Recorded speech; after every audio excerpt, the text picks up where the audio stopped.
भगवान शिव और मां पार्वती की प्रेरणादायक कहानी। एक बार भगवान शिव और मां पार्वती हरिद्वार में भ्रमण कर रहे थे। मां पार्वती ने देखा कि सहस्त्रों मनुष्य मां गंगा में स्नान कर हर हर गंगे कहते हुए चले आ रहे थे, लेकिन सभी मनुष्य अभी भी पाप परायण लग रहे थे। मां पार्वती भगवान शिव से पूछती है कि प्रभु, क्या अब गंगा समर्थ नहीं रही?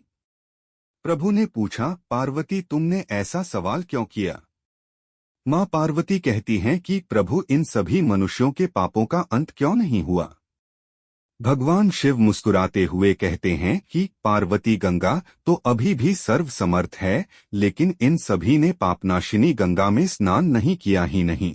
मां पार्वती विस्मित होकर बोली, प्रभु अभी तो गंगा में स्नान कर इन लोगों के शरीर भी नहीं सूखे और आप कह रहे हैं कि इन्होंने पापनाशिनी गंगा में स्नान नहीं किया। भगवान शिव ने कहा, पार्वती मैं कल तुमको इस बात का भेद बताऊंगा। अगले दिन प्रातः बारिश होने लगी और सभी रास्ते पानी और कीचड़ से भर गए। भगवान शिव एक वृद्ध का रूप बनाकर एक गड्ढे में ऐसे बैठ गए कि मानो वह इसमें गिर गए हैं और उनसे वृद्धावस्था के कारण निकला भी नहीं जा रहा। उन्होंने मां पार्वती को समझाया दिया कि तुम गंगा स्नान कर आते सभी मनुष्यों को सुनाकर कहना कि मेरा पति इस गड्ढे में गिर गया है। मेरे पति सर्वथा निष्पाप आत्मा है और कोई निष्पाप पुण्यात्मा है उनको बाहर निकल सकती है। अगर कोई व्यक्ति निष्पाप है तो वही मेरे पति को बाहर निकालने के लिए हाथ लगाएं।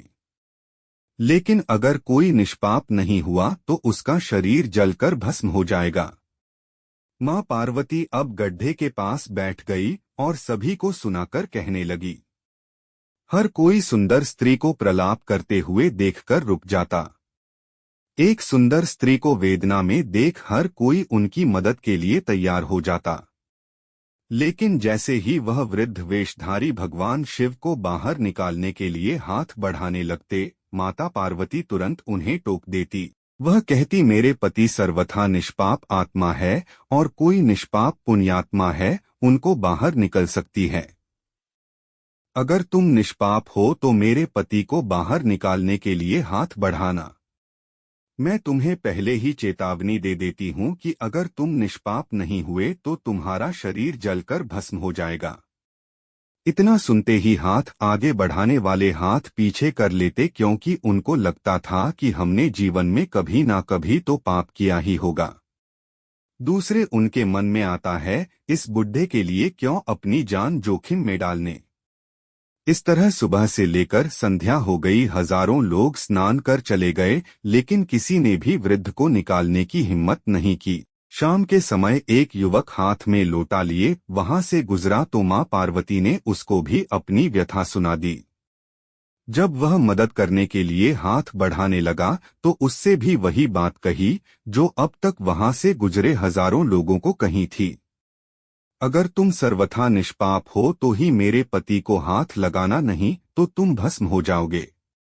वह युवक बोला, माता मैं अभी तो पतित पावनी गंगा में स्नान करके आया हूँ और गंगा स्नान के पश्चात तो सभी पाप नष्ट हो जाते हैं।